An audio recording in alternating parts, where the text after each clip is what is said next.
मध्य प्रदेश का जो पहला चुनाव मैंने कवर किया था वो साल 2003 ही था। उस समय जी शुरू हो गया है दीदी। और उस समय बड़ा मलहरा, टीकमगढ़, वहां से उमा भारती को कवर करते हुए आज 2023 में आपके साथ मैं मंच पर यहां पर बैठी हूं। और मेरा पहला सवाल जो मन में उठ रहा है वो ये कि क्या उमा दीदी रिटायर कर चुकी हैं राजनीति से या 2024 का चुनाव लड़ने वाली हैं? ये सवाल तुम 2019 में भी पूछ चुकी हो। नहीं तो अब तो हर हाँ, 5 साल में तो सुनो पूछना सुनो पड़ेगा। सुनो सुनो सुनो तो अपने सवाल याद कर लो। तुमने मुझसे कहा कि क्या आप रिटायर हो रही हैं, तो मैंने ये कहा था कि ना मैं टायर्ड हूँ ना मैं रिटायर हूँ। मुझे गंगा के किनारे कुछ समय बिताना है, क्योंकि गंगा का सरकारी तौर पर काम हो गया। अब गंगा का जो प्रवाह है उसके प्रति जन जागरूकता बहुत जरूरी है, क्योंकि गंगा सरकार की बनाई हुई नहर नहीं है, ये तपस्या से आई हुई जल की धारा है। और अब वो कार्य शेष रह गया, इसलिए मुझे 5 साल चुनाव नहीं लड़ना, ये मैंने कहा था। उसी को याद कर लो। तो अब 2024 आ गया, हाँ, तो आप चुनाव लड़ने वाली हैं 2024। मैं उस समय घोषणा कर चुकी थी। अब मैं अभी जवाब दूंगी तो इससे बेहतर होगा जगत प्रकाश नड्डा जवाब दें इसका। जी, जन आशीर्वाद यात्रा यहां पर चल रही है। विधानसभा चुनावों में उमा भारती एक बहुत बड़ा नाम है, अगर वो अपनी पार्टी के लिए, उसके कैंडिडेट्स के लिए प्रचार करती हैं। क्या आप प्रचार कर रही हैं? नहीं, मैंने इसके बारे में पहले ही कह दिया कि उन लोगों ने जन आशीर्वाद यात्रा का मुझे निमंत्रण देना ही भूल गया, तो मैंने वो बात कह दी। लेकिन मुझे इससे फर्क नहीं पड़ेगा कि मैं पार्टी के लिए वोट नहीं मांगूंगी। मैंने कहा मैं चुनाव प्रचार करूंगी, लेकिन मुझे निमंत्रण नहीं मिला है। बाद में मुझे छत्तीसगढ़ से निमंत्रण आ गया 2 दिन बाद। अच्छा, हाँ, और एक पूरी यात्रा को शायद लीड करने का आ गया। तो मैंने कह दिया कि अब तो मैं किसी भी यात्रा में शामिल नहीं होंगी, बल्कि यात्राओं के समारोह में भी नहीं होंगी, उसके बाद के कार्यक्रम में भले ही आ जाऊं, अब नहीं आऊंगी। मतलब आपको नाराजगी है व्यक्तियों से, पार्टी से नहीं? नहीं, ना पार्टी से नाराजगी है ना व्यक्तियों से। जो भूल हो गई वो भूल हो जाने को मैंने उसको ठीक से इशारा कर दिया उसकी तरफ। मेरे को नाराजगी थी नहीं। मेरे को इन सब चीजों से क्या फर्क पड़ता है। मैं यात्रा में नहीं भी हूं तो भी मेरा लोगों से कनेक्ट है और वो खत्म नहीं हो सकता। तो बीजेपी के जो उसके बाद एक राज उनका शुरू हुआ, उसमें तो पहला चेहरा आप ही का था, पर पोस्टर में नहीं दिखता है उमा जी। देखो, एक बात को ध्यान में रखो कि हम बचपन से पहले प्रवचन करते थे, ठीक है? तब तो poster, hoarding, boarding, lunch packet, गाड़ियां, 500 रुपया पर हेड, फिर 1-1 करोड़ के पंडाल, ये सब नहीं होता था। लोग स्वेच्छा से आते थे। तो हम उसमें से निकलते हुए यहाँ तक आ गए हैं, तो हम मुहताज थोड़ी है ना पोस्टरों के। शिवराज जी से आपके संबंध अच्छे रहे हैं। आपने बड़ी तारीफ भी की थी जब पिछली बार हम लोग इंटरव्यू कर रहे थे। इस बार कितना आपको लग रहा है कि वो दोबारा लौटकर आएंगे यहाँ, भारतीय जनता पार्टी जीतेगी? क्योंकि बड़ा लंबा दौर निकल चुका है पार्टी का। अब बीजेपी के बारे में एक बात समझनी पड़ेगी, जो सिख धर्म के बारे में थी, आज्ञा भई करतार की तभी चलायो पंथ, और सब सिखन को हुक्म है कि गुरु मानियो ग्रंथ। अब व्यक्ति का महत्व खत्म हो चुका। अब एक ही व्यक्ति है अभी जिसने इस आइडियोलॉजी को प्रारंभ किया, जिसमें व्यक्ति केंद्रित कोई व्यवस्था नहीं रही, विचार केंद्रित व्यवस्था हो गई, वो नरेंद्र मोदी है। इसके बाद अब किसी का कोई महत्व नहीं है। अब विचारधारा का महत्व है, पार्टी के कार्यकर्ता का महत्व है, और पार्टी का जो एजेंडा है उसका महत्व है। आप कह रही हैं कि नरेंद्र मोदी एक विचार हैं? हाँ, उन्हें एक विचार दिया देश को, जिसमें उन्होंने विकास और आस्था का संगम किया। उन्होंने विकास और आस्था का मेल किया, पुरातन का, सनातन का, संस्कारों का, परंपराओं का और आधुनिक विकास का मेल किया उन्होंने। इसलिए वो एक विचार है, वो एक अपने आप में एक ग्रंथ है, अपने आप एक नई रचना है वो सृष्टि की, भगवान की। पर विरोधी दल तो कहते हैं कि भारतीय जनता पार्टी एक व्यक्ति के इर्द गिर्द केंद्रित होकर रह गई। वो इसलिए कहते हैं क्योंकि उनको अभ्यास है सिर्फ नेहरू गांधी परिवार के आसपास घूमने की। सपा वालों को अभ्यास है मुलायम सिंह और अखिलेश के आसपास घूमने की, और वो उधर वाले बिहार वाले 2-3 जनता दल हैं, तो उनको घूमने की आदत है लालू और उनके परिवार के आसपास। ये पहली बार ऐसा हो रहा है कि जब एक व्यक्ति है, उसने एक विचार दिया है और उस विचार के साथ पूरी दुनिया। अब आप जो बाइडेन को भी भाजपा का कार्यकर्ता कहोगे क्या? जो आप ऋषि सुनक को भी भाजपा का कार्यकर्ता कहोगे क्या? आप मुझे ये बताओ ना। पूरी दुनिया उस आदमी की मुरीद हो गई है। मतलब विश्व के बड़े, सबसे बड़े हाँ, लीडर्स जो वैश्विक क्षितिज पे छा गया हो, कई राष्ट्रों के राष्ट्राध्यक्ष जिसके खुलेआम चरण छू रहे हों, तो क्या वो भाजपा के कार्यकर्ता हैं? वो तो भाजपा के कार्यकर्ता नहीं है।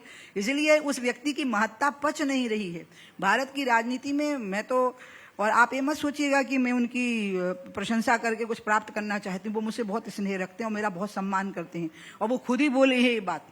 और जब मैं 12 साल की थी तब से, महात्मा गांधी के बाद पहली बार एक ऐसे व्यक्ति का उदय हुआ है जिसका पब्लिक के साथ सीधा कनेक्ट है और लोग उसका सम्मान करते हैं, सारे विश्व में उसका सम्मान करते हैं। एक ऐसा व्यक्ति उदित हुआ है भारत की राजनीति में।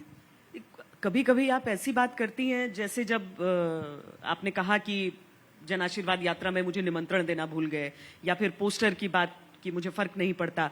उस समय लगता है कि शायद आप नाराज हो गई हैं पार्टी से, और बिल्कुल अब 24 का चुनाव होगा भी तो कम से कम इस पार्टी से नहीं, मैं अलग लड़ रही हूं। और उसके बाद फिर आप प्रधानमंत्री नरेंद्र मोदी की इतनी तारीफ करती हैं, तो ये क्या है? ये चक्कर क्या है आप लोगों को? आपको लगता है प्रधानमंत्री ने तय किया था कि पोस्टर में किसका फोटो होना चाहिए? ये तो कोई बात नहीं। Sorry, I am so sorry. ये प्रधानमंत्री नहीं तय करते हैं कि पोस्टर किसका होगा। ये तो भोपाल में बैठ के तय हुआ होगा, नहीं रही उन लोगों का खबर, कोई बात नहीं। अब आती हूं मैं दूसरी बात पे जो बहुत जरूरी है, और वो बात ये है कि ये हम एक विचार के साथ में बैठ गए हैं महिलाओं को लेके कि वो नाराज हैं, और ये छवि इसलिए बन गई है क्योंकि जो भारतीय समाज है, दुनिया का ही समाज ऐसा है, मैं आपको बताऊं, हम भारत का, दुनिया का, कि वो सर्विंग वुमेन को देखने के आदी हैं, कमांडिंग वुमेन को देखने के आदी नहीं है। मतलब वो इसके अभ्यास हैं, पापा जी आप चाय पियोगे, आप चाय पियोगे जी, भाई साहब आपके लिए चाय लाएं। उनको ये नहीं पता है कि हम कह रहे हैं कि समोसा लाओ, चाय लाओ, चलो रखो, उठाओ यहाँ से, तो बेचारे घबरा जाते हैं। तो घबराहट में वो हमें नाराज बता देते हैं। मैं हूं, ममता बनर्जी हूं, सबको ऐसे ही बता दिया, अरे बाप रे बाप बहुत नाराज होती हैं। नहीं नहीं, मैं सारे नेताओं की तुलना में कम नाराज होती हूँ। उनको अभ्यास नहीं है, उनको अभ्यास है शुगर कोटेड महिलाओं को देखने का। उमा भारती को कभी किसी ने कमांड किया ही नहीं। उमा भारती को कभी किसी ने कमांड किया है? कभी नहीं किया है। हाँ, मैं मानती हूँ। मैं अडवाणी जी की बात मानती थी, मैं अपने गुरु जी की बात मानती थी, मैं अटल बिहारी वाजपेयी जी की बात मानती थी, मैं दत्तोपंत ठेंगड़ी जी की बात मानती थी, मैं अशोक सिंघल जी की बात मानती थी। तब तो आप अपनी बात खुलकर ऐसे रखती थी कि आपकी प्रेस कॉन्फ्रेंस से पहले सबका डर के मारे बुरा हाल रहता था कि पता नहीं क्या आज बोल देंगे। वो देखो, उसका कारण यह है कि सेल्फ कन्विक्शन वाला व्यक्ति हूँ। मेरी आस्थाएं मैंने उधार नहीं ली है। मेरी हिंदुत्व पर आस्था इसलिए नहीं है कि मैं बीजेपी में हूँ ना, मैं बीजेपी में इसलिए हूँ क्योंकि मेरी हिंदुत्व पर आस्था है। मैं राम मंदिर के निर्माण में इसलिए नहीं जुड़ी थी कि मुझे संघ ने या वीएचपी ने कहा था, नहीं, मैं उसमें इसलिए जुड़ी थी क्योंकि मेरी राम का मंदिर बनना चाहिए, इसमें आस्था थी, और मुझे लगा कि संघ इससे मुझे प्रोटेक्शन मिलेगा, वीएचपी से मुझे प्रोटेक्शन मिलेगा।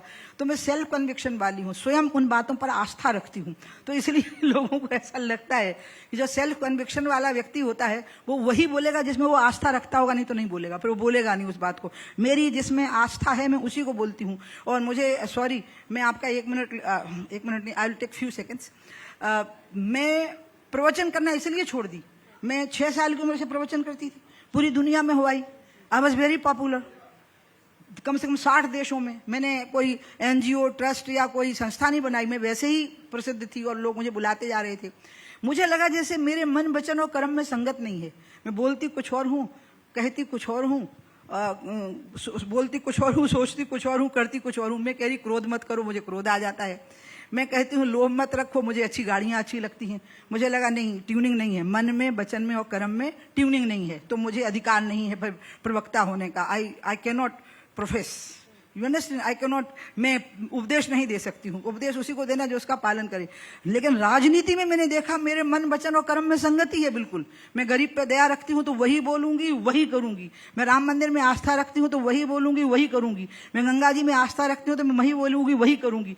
ये मन, वचन और कर्म की जो संगति है, यही व्यक्ति के अंदर सेल्फ कन्विक्शन पैदा करती है, कॉन्फिडेंस पैदा करती है और निर्भयता पैदा करती है। जो मेरी निर्भीकता, उसका आधार ये जो मैंने बताया अभी। तो मध्य प्रदेश में भारतीय जनता पार्टी की सरकार लौट रही है, आपके हिसाब से मुख्यमंत्री चाहे कोई भी हो? मैं इस पे पढ़ूंगी ही नहीं। मैं शिवराज जी का बहुत सम्मान करती हूँ। शिवराज जी मेरा बहुत सम्मान करते हैं। वो मेरे से बहुत स्नेह भी रखते हैं, मेरे से 2 साल बड़े हैं और मेरे से बहुत स्नेह रखते हैं, और मैं उनका बहुत सम्मान करती हूँ। मैंने आपको ये कहा है कि हमारी पार्टी में अब कार्यकर्ता का महत्व हो गया है, विचारधारा का महत्व हो गया है। अब पार्टी लगभग व्यक्ति केंद्रित नहीं है, और मोदी एक व्यक्ति नहीं, एक संस्था है, एक विचार है जिसने विकास और आस्था का संगम किया और पहली बार हमें एक चीज प्रदान की जो हमें आज तक नहीं मिली थी, जो किसी भारतवासी को नहीं मिली थी, जो कांग्रेस को भी नहीं मिली थी, किसी को नहीं मिली थी। वो था हिंदुस्तानी होने का गर्व जो हमें मोदी ने प्रदान किया है। ये नई परंपरा है जो शुरू हुई है कि हमें भारतीय होने का गर्व उन्होंने प्रदान किया। और इसलिए शिवराज हमारी सरकार यहाँ बने, इसमें मेरा पूर्ण सहयोग रहेगा, इसमें कसर नहीं छूटेगी कि हमारी सरकार, भारतीय जनता पार्टी की सरकार यहाँ पे बननी चाहिए। तो पर हुआ ऐसा क्या है आपके अनुसार? लोग तो एंटी इनकम्बेंसी 5 साल बाद ही कहने लगते हैं, यहाँ पर तो 20 साल होने को आ रहे हैं। आपने बहुत अच्छा सवाल किया है। मैं खुद ये बात सोच रही हूँ कि दो चीजें कैसे आ गई।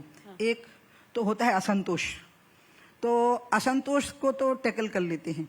असंतोष तो होता ही है, स्थापित संस्था के खिलाफ जो सत्ता में होती है असंतोष होता ही है, क्योंकि आप 100% संतुष्ट नहीं कर सकते। तो असंतोष को टैकल करने के लिए तो हमारे कार्यकर्ता घर घर में पहुंचे हुए हैं। दूसरा होता है अवमूल्यन, कि आप लोगों की नजर में गिर गए।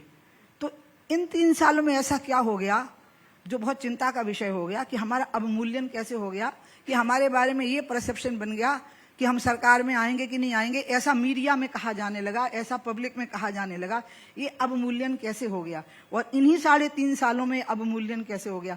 और एक नई चीज जो कारण बनी वो ये बनी कि सिंधिया जब आए तो सिंधिया तो हमारे साथ ऐसे आए। देखिए, यहाँ पे 4 चुनाव हुए हैं, 2003 का, 2008 का, 2013 का, 2018 का, और अब होने जा रहा है। इसमें से पहली सरकार मैंने बनाई, बाद में शपथ शिवराज जी ने ली। 2 सरकारें उनने बनाई, उनने शपथ ली। चौथी सरकार, दूसरी सरकार, कांग्रेस की सरकार को छोड़ के लोग आ गए तो उनकी वजह से बन गई जोड़ तोड़ करके। इसमें सिंधिया जी तो हमारे यहाँ ऐसे आ गए जैसे पानी में मिश्री घुल जाती है। लेकिन प्रॉब्लम कहाँ आ गई कि जो सिंधिया जी के साथ आए, क्योंकि सिंधिया हमारे जैसे हैं, बल्कि आश्चर्य है कि सिंधिया दूसरी जगह कैसे थे, और मतलब वो उन्हें हमारे साथ ही होना चाहिए था, उनको हमेशा हमारे साथ होना चाहिए था। मैं सिंधिया जी के बारे में ये सोचती हूँ, ज्योतिरादित्य जी के बारे में। लेकिन जो लोग आए वो आइडेंटिफाइड से हो गए कि ये सिंधिया गुट है। कई बार ऐसा हुआ कि मैं कहीं पहुंची तो मैंने कहा, अरे यहाँ का विधायक क्यों नहीं है? वो ना सिंधिया गुट का है। यहाँ कौन सा गुट हो सकता है? यहाँ सब भाजपा है, यहाँ कोई सिंधिया गुट नहीं होगा। ज्योतिरादित्य हमारे हैं, ज्योतिरादित्य के सभी साथी हमारे हैं। इस चीज को हमें थोड़ा सा ठीक करना होगा। इसमें हमारा अवमूल्यन हो गया, इसमें हम कहीं कमजोर हो गए। दूसरी चीज है, लोग हमसे अपेक्षा करते हैं कि हम बहुत पारदर्शी होंगे और हम जो बातें उनको कह रहे हैं उनको हम पूरा करेंगे। उसमें कहीं अवमूल्यन कैसे हो गया है, इसको भी टैकल करना होगा, और उसके लिए हमारे पास में समय है। मोदी जी भी आ रहे हैं और हमारे पास में समय है, शिवराज जी के पास में समय है। वो बहुत मेहनत करने वाले नेता हैं, पसीना बहाने वाले नेता हैं। तो अवमूल्यन और असंतोष, ये 2 चीजें होती हैं अधिकतर, जिसमें खतरनाक होता है अवमूल्यन। अवमूल्यन का मतलब आप समझती हैं, डीवैल्यूएशन हो जाना। तो जो डीवैल्यूएशन जो हुआ है, it is to be tackled. इतना कम समय में हो जाएगा? एक तो कांग्रेस भी बोल रही है ना, बीजेपी के भीतर अलग अलग गुट की बात, जो अब तक बीजेपी आरोप लगाती थी कि वहां पर एक कमलनाथ, एक शिवराज, और माफ कीजिएगा, एक दिग्विजय और एक ज्योतिरादित्य। तो अब ज्योतिरादित्य आपके पास आ गए, आप कह रही हैं घुल गए, तो गुट नहीं है। वो तो हमारे, वो तो मिश्री पानी में जैसे घुल जाती वैसे। और यहाँ गुट की बात हो गई, शिवराज महाराज। वो क्या हुआ मैं आपको बताऊं कि जब चुनाव हुए 28 सीटों के, जिसमें से 22 जो थे वो सिंधिया जी के साथ आए हुए थे, 22 ही आए थे शायद, अगर मैं गलत नहीं बोल रही हूँ तो हुआ क्या कि जब वो आए तो भाजपा के वो कार्यकर्ता जो उनको पहले हराने में लगे थे, वही उनको जिताने में भी लगे। भाजपा के कार्यकर्ता तो बहुत डिसिप्लिन वाले होते हैं, तो उनको कहा गया कि अब इनको जिताओ, तो उन्हें जिताया। अगर भाजपा का कार्यकर्ता नहीं लगा होता तो एक ना जीत पाता, मैं आपको बताऊं, क्योंकि कांग्रेस में असंतोष हो चुका था उनको छोड़ देने के कारण, और भाजपा और कांग्रेस दोनों अगर असंतुष्ट हो गए होते तो इसमें से एक ना जीतता। लेकिन हम तो 28 में से 22 जीत करके आ गए। तो क्यों जीत के आ गया? क्योंकि भाजपा का कार्यकर्ता मर्यादा में रहता है, अनुशासन में रहता है, पार्टी का हित देखता है और देश का हित देखता है। उसको लगा कि प्रदेश की हालत बहुत खराब हो गई थी कांग्रेस के समय पे, तो अच्छा है हम प्रदेश को बचा लेंगे और सरकार अपनी बना लेंगे, प्रदेश को बचा लेंगे। इसके बाद उन विधायकों की जिम्मेवारी बनती थी कि वो अपने आप को अलग ना दिखाएं। एक होता है पानी में मिश्री की तरह घुल जाना, और एक होता है सिर में जुए की तरह पड़ जाना। तो जुआ तो फिर कुलबुलाएगा ना सिर के अंदर, तो वो थोड़ा तय करना पड़ेगा ना कि पानी में मिश्री की तरह घुलना है कि सिर में जुए की तरह खटकना है। अच्छा, आप क्या टिकट के लिए बोलती हैं कि इसको टिकट दे दो या इसको दे दो? ये मैं चाहती हूँ कि ये मैं बोलती हूँ, मैं पूरी 230 सीटों पर बोलती हूँ। आपकी बात मानी जाती है? मैं लोकसभा नहीं, कोई मैं इसको जरूरी नहीं मानती कि मेरी बात मानी जाए, लेकिन मैं बोलती जरूर हूँ और मैं गुण दोष का विवेचन करती हूँ। फिर वो फैसला कर देते हैं तो मैं कहती हूँ तो ठीक है, तुमने कर दिया, आप कोशिश करेंगे कि इसको जिता लें, लेकिन जीतने लायक तो नहीं है, चलो दम लगाएंगे, कोशिश कर लेंगे, क्योंकि लोकतंत्र है पार्टी में भी लोकतंत्र है, 5 लोगों की बात मान करके ही चलते हैं। यही तो मेरे अंदर कमी थी। मैं ये कहती थी कि मैं सही हूं तो सबको हाँ बननी पड़ेगी, या साबित कर दो कि मैं गलत हूं। यही तो गड़बड़ थी, या तो मुझे गलत साबित करो तो मैं तुम्हारा मान जाऊंगी। लेकिन चूंकि 4 बोल रहे हैं कि सही है और मैं गलत है और मैं कह रही हूं कि सही है, तो मैं नहीं मानूंगी। मुझे साबित करो कि मैं गलत हूं। खैर, आप अभी लास्ट मोमेंट ये भी कह रही हैं कि अभी बहुत सारी चीजें ठीक भी हो सकती हैं, जो चीजें अगर असंतोष है तो वो ठीक हो। लास्ट मोमेंट ये भी हुआ कि नए मंत्रियों का शपथ ग्रहण हुआ और उनमें एक आपके भतीजे भी थे, मेरे बड़े भाई का बेटा जी।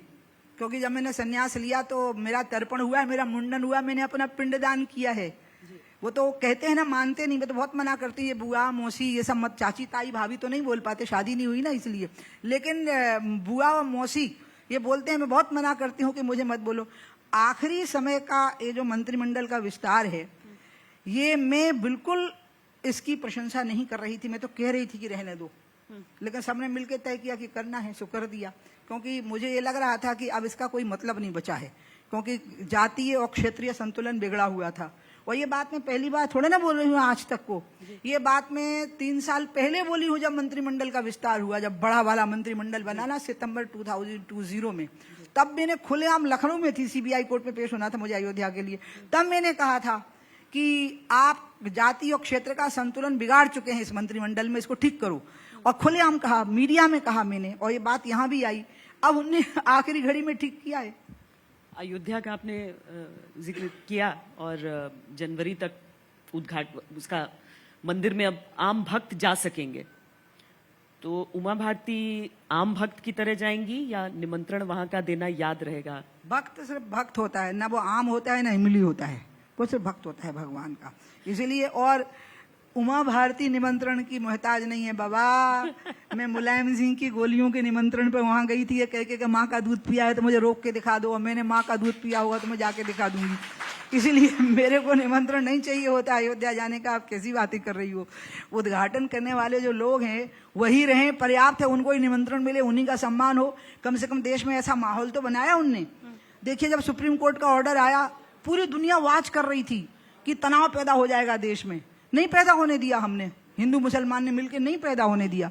जिस दिन शिलान्यास हुआ, भारत का पहला प्रधानमंत्री था जो हनुमानगढ़ी के हनुमान जी के सामने साष्टांग लेटा हुआ था, पहला भारत का प्रधानमंत्री था। लेकिन कोई तनाव पैदा नहीं हुआ, प्रेम से शिलान्यास हो गया। ये बड़ी बात है, ये बड़ी उपलब्धि। इसमें उमा भारती तो इनसिग्निफिकेंट है, ये तो आनी जानी माया है। पानी केरा बुद्धबोधा असमानस की जात, ये तो राम का नाम है जो अमर है और अमर रहेगा। इसमें व्यक्ति का कोई महत्व नहीं है। मुझे एक तरफ वहां पर वो तैयार है, और दूसरे देखिए 2024 को देखते हुए सनातन को लेकर एक नया विवाद छेड़ने का प्रयास। सनातन क्या है, और क्या इस तरह का विवाद वाकई चुनावी फायदा या नुकसान दे सकता है? सनातन का मतलब है जो निरंतर है, वो सनातन है। आज से 3000 साल पहले तक तो, लगभग 2500 पहले तक तो धर्म का नाम ही नहीं होता था, क्योंकि धर्म का मतलब होता था मनुष्य का कर्तव्य पालन, और उसका एक हिस्सा होता था ईश्वर के साथ उसका तादात्म्य। ये जो नाम हुए हैं, ये इस्लाम आया, ईसाइयत आई, तो नामकरण हुए। निरंतर अनुभवों की जो श्रृंखला है वही सनातन परंपरा है, जिसमें कि एक जैसा था। अग्नि पूजक सब जगह थे, मय सभ्यता थी। आप जितनी भी सभ्यताओं का अध्ययन करोगे तो सब सभ्यताओं के मूल में एक ही तत्व प्राप्त हो जाएगा। अब इस समय पे ये जो डिबेट चल रही है ये सनातन को लेकर के, इसलिए चल पड़ी है क्योंकि फंडामेंटलिज्म बहुत आ गया है। धर्म के नाम पर एक फंडामेंटल एलिमेंट है जो हर जगह पर उग आया है। इसलिए एक बार एक मंथन हो जाए और मंथन में से बात स्पष्ट हो जाए। बाकी अगर आप मुझसे पूछेंगी तो हम 2014 में जिस एजेंडा को लेके चले थे, हमारा वही एजेंडा था जिसने देश को एक कर दिया था और जिसने पूरी दुनिया को मोदी का मुरीद बना दिया था। इसलिए मैं तो अभी चाहूंगी कि अब मैं इस संबंध में डिबेट नहीं करूंगी। मैं धर्म की डिबेट धर्म के मंच से करूंगी, मैं राजनीति के मंच से धर्म की डिबेट नहीं करूंगी। राजनीति के मंच पर अगर घसीट लाया जाए, उदयनिधि स्टालिन ने उसको राजनीति के मंच पर घसीट कर लिया। वो जिसने किया है ना, उसकी औकात ही नहीं है, उसको जानता कौन था। बिहार के मंत्री कह रहे हैं रामचरितमानस साइनाइड जैसा है। अरे ये नई बातें नहीं है। चारवाक, हमारे यहाँ पे जो 6 दर्शन है ना, उसमें एक चारवाक का दर्शन भी था। और जब 6 दर्शन पढ़ाए जाते हैं तो चारवाक का दर्शन पढ़ाया जाता है। जो कहता है भगवान नहीं है, जो कहता है आत्मा नहीं है, जो कहता है कि अगला जन्म नहीं होना है, तो ये पढ़ाया जाता है। और जो द्रविड़ की राजनीति है, द्रविड़ मुनित्र कषगम की, ये तो मूर्तियों को जूतों की माला पहना करके, लोगों को पकड़ के उनके तिलक और जनेऊ काट काट करके तो उनकी राजनीति हुई है। वो तो पहले भी ऐसे कर्म करते रहे, इसी पर राजनीति करते रहे हैं। अरे औरंगजेब के समय से हुआ था, तिलक काट पहुंच दो, जनेऊ काट दो, औरंगजेब की हड्डियां चीटियां खा गई, तिलक आज भी है, जनेऊ आज भी है, कंठों में माला आज भी है, लोग आज भी कुंभ नहाने जा रहे हैं। एक इंडिया गठबंधन जो बना है सभी पार्टियों का, मध्य प्रदेश में भले कांग्रेस और बीजेपी दोनों हैं, पर वोटों का फासला बड़ा कम रहता है। आपको लगता है कि वो सारे दल एक साथ अगर हो जाते हैं और मंच से रैली उनकी होती है संयुक्त, तो अगर 0.% वोट भी उनके पास बढ़ते हैं कांग्रेस के पास, तो पासा पलट सकता है यहाँ? आप पहले ये तो देखो कि उनके पास नेता है या नहीं, हाथ हैं, पांव हैं, लेकिन सिर है या नहीं। तो राहु केतु जैसा मामला हो गया है, सिर अलग पड़ा हुआ है, धड़ अलग पड़ा हुआ है, सिर है ही नहीं बेचारों के पास में, अकेला धड़ घूम रहा है। इसलिए कुछ नहीं होने वाला। 2024 में मोदी का मुकाबला नहीं कर पाएंगे, और इसके बाद मुकाबले के लायक बचेंगे नहीं, पिंडदान हो जाएगा इनका, मतलब शांति हो जाएगी। पर जैसे राहुल गांधी हैं, हालांकि अभी वो कह रहे हैं कि हम किसी को अपना नेता प्रोजेक्ट नहीं करना चाहते हैं, पर कुछ नाम तो है ही। आम आदमी पार्टी भी अपने नेता का नाम लेती है, नीतीश कुमार का नाम ले रहे हैं सब जेडीयू की तरफ से। तो प्रधान देखो, भारत में क्या है, लोकतंत्र है ना, तो इसमें हर नागरिक को अधिकार है कि वो मतदान भी कर सकता है और वो प्रधानमंत्री बनने की इच्छा भी रख सकता है। वो हमारे यहाँ पर आपको पता होगा एक धरती पकड़ करके हुआ करता था उत्तर प्रदेश में, वो हर चुनाव लड़ता था, उसको कोई नहीं रोकता था। तो इसलिए ये तो सब धरती पकड़ने ये कहते ही रहेंगे कि हमें प्रधानमंत्री होना है। भैया तुम्हारे पीछे है कौन? तुम्हारी घरवाली भी हो जाए तुम्हारे साथ तो ही बड़ी बात है। हाँ? तो आप लोकसभा चुनाव को लेकर भी आश्वस्त हैं? मध्य प्रदेश को लेकर कुछ चीजें अभी ठीक करने की आवश्यकता है। मध्य प्रदेश में कुछ चीजों को ठीक करने का मतलब है, एक तो कांग्रेस जिन चीजों पर आरोहण कर रही है, पहले आप उसको देखिए। कांग्रेस का वजूद तो मिट गया क्योंकि उनका हीरा हमारे यहाँ आ गया। अब उनके यहाँ पर जो लोग हैं, जैसे दिग्विजय सिंह जी हैं, वो इतने अद्भुत इंसान हैं कि वो खुद ही कहते हैं कि मेरा तो चेहरा देख के ही वोट कम हो जाते हैं। वो खुद ही कहते हैं, मैं थोड़ी कह रही हूँ। कमलनाथ जी हैं, तो कमलनाथ जी बिल्कुल अकेले अकेले से पड़ गए लगते हैं, ये स्थिति उनकी है। तो कांग्रेस जिन चीजों पर बैंकिंग ऑन कर रही है ना, जिन चीजों से वो सोच रही है कि हमें लाभ होगा, वो हमारे पास में दो चीजें हैं, कमियां आ गई। एक असंतोष जो होता ही है स्थापित सत्ता के खिलाफ, जिसको कार्यकर्ता ठीक कर लेता है हाथ जोड़ करके। दूसरा अवमूल्यन जो है वो चीज है। लेकिन शिवराज में स्वयं में जो उनकी निजी जिंदगी है, बीडी शर्मा हमारे जो अध्यक्ष हैं शिवराज, और जिस तरह से शराबबंदी हुई, मैं आपको बताऊं, वो इतना कठिन काम था। शराबबंदी आप इमेजिन नहीं कर सकती हैं। शराबबंदी के खिलाफ सब थे, मतलब ब्यूरोक्रेसी थी, मत करिए, लेकिन नहीं माना। तो इसलिए अवमूल्यन को ठीक करना है। और कांग्रेस के पास कुछ एसेट ही नहीं है, कोई एजेंडा ही नहीं है, कहने के लिए कुछ उनके पास में है ही नहीं। वो ढूंढ रहे हैं कि हम में कुछ कमियां छूट जाएं, हम उनको नहीं छोड़ेंगे बस। अगर हम उनको नहीं छोड़ेंगे तो बेचारे रह जाएंगे। इसके बाद तो 25-30 साल के लिए भगवान उनको अपने घर में बिठा देगा, भजन करो, माला पकड़ा देंगे हम उनको, अयोध्या जी ले जाएंगे सबको बस में भर के दर्शन कराने के लिए। बहुत बहुत धन्यवाद आपका, गोबंश हमसे बात करने के लिए।